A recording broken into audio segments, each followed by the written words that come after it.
Hello friend, welcome to my YouTube channel base of education Mantra. Friends, आज की इस video में हम करने वाले हैं एनसीईआरटी क्लास 6 जियोग्राफी चैप्टर 3 यानी कि पृथ्वी की गतियाँ। फ्रेंड, इससे पहले हम 2 चैप्टर ऑलरेडी कर चुके हैं। चैप्टर फर्स्ट सौरमंडल में पृथ्वी, चैप्टर 2 ग्लोब अक्षांश और देशांतर। अगर आप उन दोनों वीडियो को अभी तक नहीं देखे हैं तो प्लेलिस्ट में जाकर उन दोनों वीडियो को देख लीजिए, क्योंकि जो एनसीईआरटी होती है ये ज्योग्राफी का ही बेस होता है। अगर आप भूगोल को सही प्रकार से समझना चाहते हैं तो आपको क्या है, एनसीईआरटी को पढ़ना पड़ेगा, क्योंकि जो एनसीईआरटी होती है ये भूगोल की एक तरफ से क्या है, बेसिक नॉलेज या बेस होता है। अगर एनसीईआरटी को आप पढ़ लेते हैं तो बहुत सारे जो ज्योग्राफी में आने वाले जो चैप्टर हैं या टॉपिक है आपके कवर हो जाते हैं। तो चलिए हम शुरू करते हैं अपनी वीडियो को। तो इस वीडियो में हम पढ़ने वाले हैं पृथ्वी की गतियाँ। जैसा कि चित्र में आप देख रहे हैं कि ये हमारी पृथ्वी है। हमारी पृथ्वी करती क्या है, ये हमारी पृथ्वी क्या है, जो हमेशा गति करती है पश्चिम से पूरब, यानी कि देख रहे हैं कि पश्चिम से पूर्व क्या है, ये पृथ्वी गति करती है। तो इसी प्रकार क्या है, पृथ्वी की गतियाँ 2 प्रकार की होती हैं। एक होती है कि पृथ्वी अपने अक्ष पर, यानी कि जो पृथ्वी है, जैसे मान लीजिए ये हमारी पृथ्वी है, ये अपने अक्ष पर क्या है, गति करती है। तो इस गति को हम बोलते हैं घूर्णन। अपनी जगह पर ही घूमना। जैसे आपने लट्टू देखा होगा, तो लट्टू क्या करता है कि अपने अक्ष पर ही वो घूमता रहता है। तो जो इस प्रकार की जो गति होती है इसे हम बोलते हैं घूर्णन।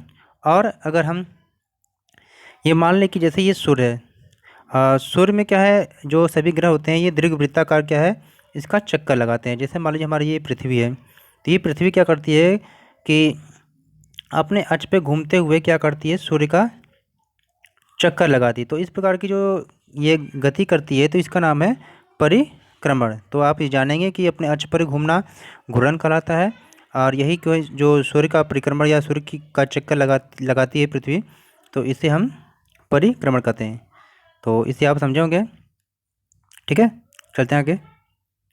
तो यहाँ पर बताया गया है आपसे कि पृथ्वी की क्या है, गति 2 प्रकार की होती है, घूर्णन एवं परिक्रमण। तो अभी आपने देखा कि पृथ्वी का अपने अक्ष पर घूमना क्या है, घूर्णन है, यानी कि पृथ्वी अपने जगह पर ही अपने अक्ष पर ही घूमती है, तो उसे घूर्णन बोलते हैं। लेकिन सूर्य के चारों ओर एक स्थिर कक्ष में पृथ्वी की गति को क्या बोलते हैं, परिक्रमण। तो आपको ये पता होना चाहिए कि पृथ्वी की 2 गतियाँ कौन कौन सी है, तो घूर्णन और परिक्रमण। अब हम देखते हैं पृथ्वी का अक्ष जो है एक काल्पनिक रेखा है। मतलब कि जो पृथ्वी हमारी है, अभी हमने ग्लोब में देखा था कि जो पृथ्वी है इसके जो अक्ष है, तो ऐसे ग्लोब हमारा बना हुआ था। तो ये जो हमारी जो ये रेखा थी ये अक्ष था हमारा। तो ऐसी कोई मतलब रेखा नहीं खींची गई है पृथ्वी पर, लेकिन ये काल्पनिक है। तो जैसे आप चित्र में आप देख रहे हैं, ये हमारी पृथ्वी है, ये हमारी पृथ्वी है। आज ये जो क्या है, ये पृथ्वी का अक्ष है। अब ये क्या है, ये उत्तरी ध्रुव है, ये दक्षिण ध्रुव, इसको हम बोलते हैं अक्ष। अब हमारी जो पृथ्वी क्या है, ये 23.5 डिग्री पर क्या है, झुकी हुई है। यानी कि पृथ्वी हमारी क्या है, 23.5 डिग्री पर झुकी हुई है। तो पृथ्वी के 23.5 डिग्री पर झुके होने के कारण जो कोण बनता है वो 66.5 डिग्री का कोण बनता है। चित्र में आप देख रहे हैं कि पृथ्वी के 23.5 डिग्री के झुके होने के कारण जो कोण बनता है वो 66.5 डिग्री का कोण बनता है। और पृथ्वी क्या है, अपने कक्षीय समतल पे क्या है, 66.5 डिग्री का कोण बनाती है। इसी पे हम लंबवत रेखा जब खींचते हैं तो ये क्या है,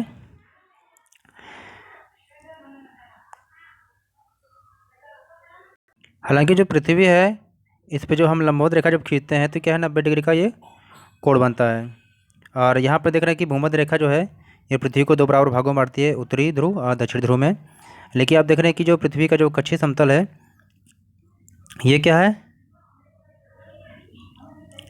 और हमारी जो पृथ्वी है आप देख रहे हैं कि 23.5 डिग्री पे झुकी हुई है, जिससे कारण क्या है, 66.5 डिग्री का ये कोण बनता है।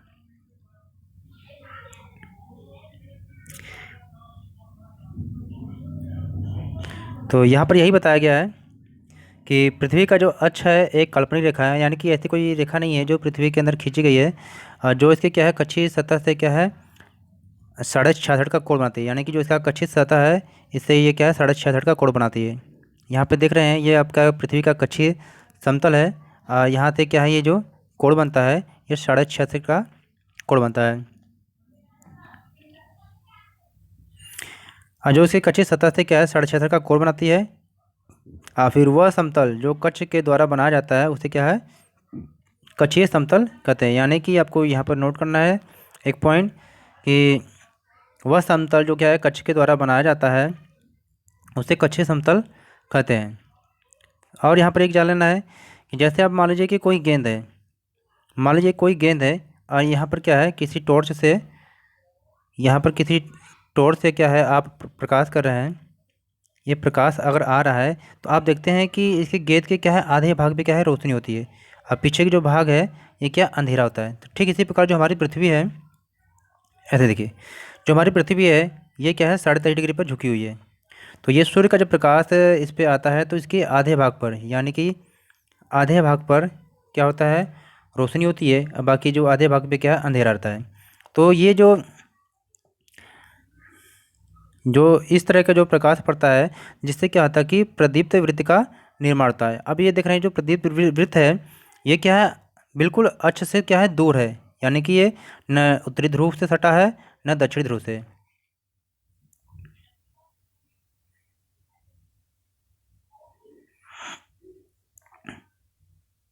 तो इसमें यही बताया गया है। फिर आगे देखिए कि ग्लोब पर वह वृत्त जो दिन तथा रात को विभाजित करता है उसे क्या है प्रदीप्त वृत्त करते हैं। अभी आपने देखा कि वह वृत्त जो क्या है कि ग्लोब पर वह वृत्त जो क्या है दिन और रात को विभाजित करता है उसे क्या हम प्रदीप्त वृत्त कहते हैं। तो यहाँ से पॉइंट नोट कर लेंगे। और फिर यहाँ पर यह भी बताया गया कि यह जो वृत्त है अक्ष के साथ नहीं मिलता है। जैसे आपने देखा कि ये वृत्त है ये क्या है न तो उत्तरी ध्रुव से मिला है न कि दक्षिण ध्रुव से, दोनों में से किसी भी ध्रुव से है या अक्ष से नहीं मिला है। और होता क्या है कि जो पृथ्वी है अपने अक्ष पे जो चक्कर लगाती है ये 24 घंटे में एक चक्कर पूरा करती है। आईसी के कारण जो ये घूर्णन गति है, यानी कि पृथ्वी का अपने अक्ष पर जो घूमना है इस गति को घूर्णन बोलते हैं। आईसी के कारण क्या है दिन और रात होते हैं। तो ये हमारी क्या होती है पृथ्वी की दैनिक गति, यानी कि पृथ्वी अपने अक्ष पर जो घूमती है ये पृथ्वी की दैनिक गति कहलाती है। आई होप आप समझ गए होंगे। ठीक इसी प्रकार क्या है कि अगर पृथ्वी का घूर्णन ना नहीं करे तो क्या होगा। अगर सोच लिए कि अगर पृथ्वी क्या है अपने अक्ष पर न घूमे, मान लो कि पृथ्वी अपने अक्ष पर न घूमे तो फिर क्या होगा। तो सूर्य के सामने वाले जो भाग पे क्या होगा उजाला होगा, यानी कि वहाँ पर बहुत गर्मी होगी, और जो उसके दूसरा भाग है वहाँ पर अधिक अंधेरा होगा और ठंड का मौसम होगा। तो इस तरह से क्या है जीवन की कल्पना भी नहीं की जा सकती और संभव भी नहीं होगा। फिर देखते हैं कि जो पृथ्वी की दूसरी गति है, जो भी हमने पढ़ा था कि सूर्य के चारों ओर के कक्ष में होती है, यानी कि जो पृथ्वी की दूसरी गति होती है, एक तो पृथ्वी है स्वयं अपने अक्ष पर घूमती है और दूसरी गति होती है कि ये क्या है घूमते घूमते क्या करती है ये सूर्य का भी चक्कर लगाती है। तो ये जो सूर्य का चक्कर लगाती है पृथ्वी, तो इस गति को हम बोलते हैं क्या परिक्रमण। तो यहाँ पे आप नोट करेंगे कि पृथ्वी की दूसरी गति जो सूर्य के चारों ओर के कक्ष में होती है उससे हम परिक्रमण कहते हैं। परि मतलब होता है चारों तरफ, क्रमण मतलब चक्कर लगाना। अब पृथ्वी क्या करती है कि एक वर्ष में या तो 365 सही 1/4 दिन में क्या करती है सूर्य का एक चक्कर लगाते हैं। हाँ, जिसे हम करते हैं कि हम लोग क्या है एक वर्ष को क्या अधिकतर मानते हैं कि 365 दिन का मानते हैं। अब बाकी जो बचे हुए जो 6 घंटे होते हैं इसको हम जोड़ते नहीं हैं, लेकिन हर 4 साल के बाद अब करते क्या हैं उस 6 घंटे को क्या है 6 घंटे को मिलाकर क्या जब 24 घंटे हो जाते हैं तो उसे इस अतिरिक्त दिन को क्या करते हैं फरवरी के महीने में हम जोड़ देते हैं। तो जिस फरवरी के महीने में वो अतिरिक्त एक दिन को हम जोड़ते हैं 24 घंटे को, तो उसमें आप देखते हैं कि फरवरी का जो महीना होता है ये 29 दिन का होता है। तो उस वर्ष को हम बोलते हैं क्या है लीप वर्ष बोलते हैं। यानी कि हर 4 साल बाद एक लीप वर्ष होता है जिसमें क्या है 366 दिन होते हैं। चित्र में आप देख रहे हैं कि हमारी पृथ्वी क्या है 23.5 डिग्री पर झुकी हुई है। और जब 23.5 डिग्री पर झुकी हुई है तो यहाँ पर जब हम देखते हैं तो ये 66.5 का कोण बनाती है और ये 23.5 डिग्री पे क्या है झुकी हुई है। और फिर इसमें होता क्या है कि सामने वाले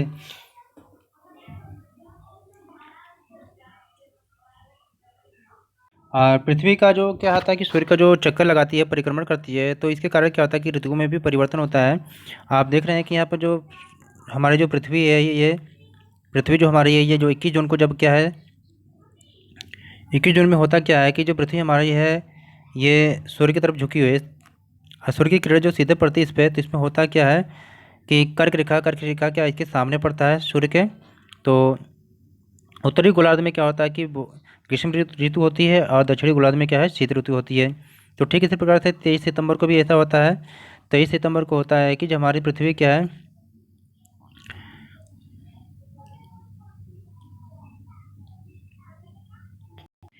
तो इसमें होता है कि 23 सितंबर और 21 मार्च को होता क्या है कि जो हमारा के भूमध्य रेखा है, ये सूर्य की तरफ होता है। तो इसमें होता है कि सूर्य की किरणें इन दोनों पे सीधी पड़ती हैं, जिसके कारण होता क्या है, तो भूमध्य रेखा क्या है, 23 सितंबर और 21 मार्च को क्या है, ये सूर्य की तरफ क्या है, ये होता है।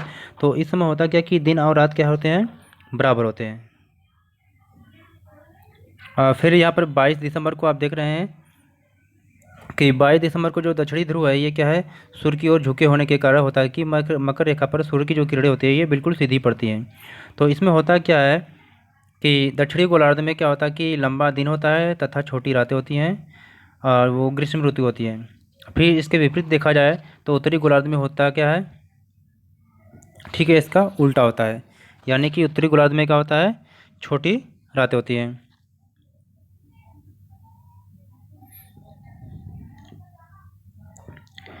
तो अब जानते हैं कि पृथ्वी क्या है, दीर्घ वृत्ताकार पथ पर क्या है, सूर्य के चक्कर लगाते हैं। यानी कि जो ये सूर्य हमारा है, और इस पर जो हमारी पृथ्वी चक्कर लगाती है, तो वृत्ताकार तो लगाती है, लेकिन क्या है, दीर्घ वृत्ताकार, यानी कि इसका जो वृत्त है ये काफ़ी दीर्घ है, दीर्घ यानी बड़ा। फिर क्या है, पृथ्वी क्या है, पूरे कक्ष में क्या है, एक ही दिशा में झुकी होती है। तो सामान्यतः एक वर्ष को क्या है, गर्मी में, सर्दी, वसंत एवं शरद ऋतु में क्या है, बांटते हैं।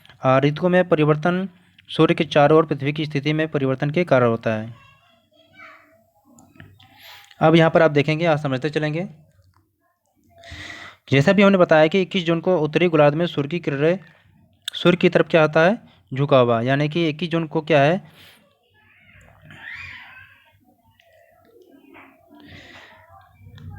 21 जून को क्या है कि जैसे अभी देखते हैं कि उत्तरी गोलार्ध क्या है कि सूर्य की तरफ झुका हुआ है। जो ये हमारा उत्तरी गोलार्ध है, ये उत्तरी गोलार्ध है, ये क्या है, सूर्य की तरफ क्या है, झुका हुआ है। और जिसके कारण क्या है, सूर्य की किरणें हैं कर्क रेखा पर सीधी पड़ती हैं। और इसके परिणामस्वरूप होता क्या है कि वहाँ पर क्या है, इन क्षेत्रों पे ऊष्मा अधिक प्राप्त होती है, क्योंकि वहाँ सूर्य की जो किरणें हैं तिरछी, ऊष्मा अधिक प्राप्त होगी, क्योंकि सूर्य की किरणें सीधे पड़ती है। और जो हमारे ध्रुव हैं, जो ध्रुव के पास क्या है वाले जो क्षेत्र होते हैं, वहाँ पर कम ऊष्मा प्राप्त होती है, क्योंकि वहाँ जो है सूर्य की किरणें तिरछी पड़ती हैं। तथा क्या ध्रुव, उत्तर ध्रुव जो है ये सूर्य की तरफ झुका हुआ है, तथा उत्तरी ध्रुव रेखा के बाद वाले जो भाग होते हैं, इनमें क्या होता है कि 6 महीने तक लगातार क्या है, दिन रहता है।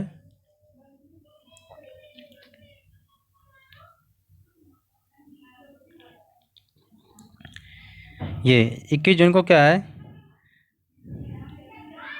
21 जून को क्या है, उत्तरी गोलार्ध में आपने देखा कि सूर्य की किरणें कर्क रेखा पर सीधी पड़ती हैं। और ध्रुव के पास वाले क्षेत्र में ऊष्मा कम प्राप्त होती है, क्योंकि वहाँ सूर्य की किरणें तिरछी पड़ती हैं। ठीक है। तो उत्तर क्या है, उत्तर ध्रुव पे सूर्य की तरफ झुका हुआ है, तथा उत्तरी ध्रुव की रेखा के जो बाद वाले भाग हैं, इन पर लगभग 6 महीने तक लगातार दिन रहता है। क्योंकि क्या है, उत्तरी गोलार्ध के बहुत बड़े भाग में सूर्य की रोशनी प्राप्त होती है, इसलिए क्या है, विषुवत वृत्त के उत्तरी भाग में गर्मी का मौसम होता है। इसलिए क्या है, 21 जून को इस क्षेत्र में सबसे लंबा दिन तथा सबसे छोटी रात होती है। यानी कि कुछ 21 जून को क्या है, सबसे 21 जून को क्या है, सबसे लंबा दिन तथा सबसे लंबी रातें होती हैं। और आप जानते हैं कि 21 जून को क्या है, योग दिवस भी कहते हैं, और इसे क्या है, उत्तरी अयनांत भी कहते हैं, इसे भी जानेंगे। 21 जून को उत्तर अयनांत। अभी हमने 22 दिसंबर को भी पढ़ा था कि जो हमारा 22 दिसंबर को क्या है कि दक्षिणी ध्रुव के सूर्य की ओर झुके होने के कारण क्या है, मकर रेखा पर क्या है, सूर्य की किरणें सीधी पड़ती हैं। यानी कि आप देख रहे हैं कि 22 दिसंबर को क्या है, 22 दिसंबर को क्या है हमारा जो है दक्षिणी जो ध्रुव है ये सूर्य की तरफ झुका हुआ है, जो दक्षिणी ध्रुव ये सूर्य की तरफ झुका हुआ है, और जिसके कारण क्या है मकर रेखा पे सूर्य की किरणें सीधी पड़ती हैं। तो ठीक इसी तरह क्या होता है कि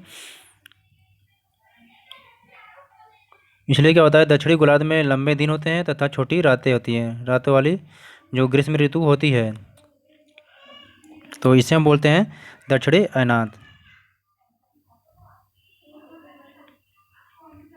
और 21 मार्च और 23 दिसंबर को सूर्य की किरणें है ये विषुवत वृत्त पर सीधी पड़ती है, क्योंकि इस अवस्था में क्या है कोई भी ध्रुव सूर्य की ओर नहीं झुका हुआ है, इसलिए क्या है पूरी पृथ्वी पर क्या है दिन और रात बराबर होते हैं, और इसे क्या कहते हैं विषुव कहते हैं। तो इसे भी आप जानेंगे। चित्र में देखिए कि यहाँ पर कोई भी ध्रुव क्या है सूर्य की तरफ नहीं झुका हुआ है, तो यहाँ पर क्या विषुवत रेखा पर सीधे सूर्य की किरणें पड़ती हैं, और यहाँ पर होता क्या है कि दिन और रात क्या है बराबर होते हैं, जिसे विषुव कहते हैं। अब यहाँ पर आप जानते हैं कि जो ऑस्ट्रेलिया में क्या है ग्रीष्म ऋतु में क्या है क्रिसमस का पर्व मनाया जाता है। तो ये भी आप यहाँ से नोट कर ले, कभी आपसे पूछ दे कि किस देश में गर्मी में क्या है क्रिसमस का त्यौहार मनाते हैं, तो ये भी आपको पता होना चाहिए।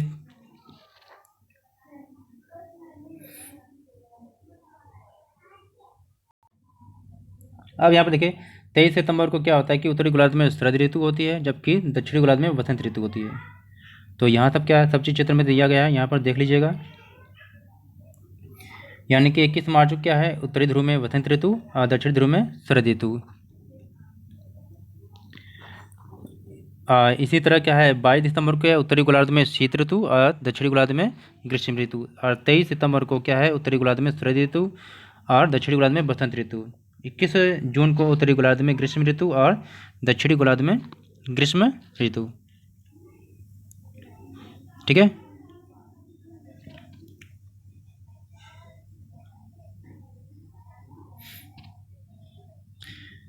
तो इस प्रकार आपने देखा कि पृथ्वी के जो घूर्णन और परिक्रमण के कारण ही क्या होता है दिन रात तथा ऋतुओं में परिवर्तन होते हैं, यानी कि पृथ्वी के अपने अक्ष पर घूमना यानी कि घूर्णन करना, इसके कारण दिन और रात होते हैं, और पृथ्वी के सूर्य के चारों ओर चक्कर लगाने के कारण जो परिक्रमण होता है इससे क्या है ऋतुओं में परिवर्तन होता है। तो आई होप ये हम चैप्टर हमारा बहुत ही छोटा था और एग्जाम के दृष्टिकोण से बहुत ही महत्वपूर्ण है। तो इस चित्र को एक या दो बार जरूर आप देख लेंगे, क्योंकि इस चित्र को अगर आप समझ गए तो आपके बहुत सारे जो क्वेश्चन है ये ऑलरेडी तैयार हो जाएंगे।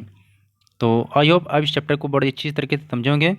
अगर आप हमारे चैनल पर नए हैं तो चैनल को सब्सक्राइब जरूर करें, और इस वीडियो को ज़्यादा से ज़्यादा अपने दोस्तों के साथ लाइक और शेयर जरूर करें। ओके फ्रेंड, फिर मिलते हैं एक नई वीडियो के साथ।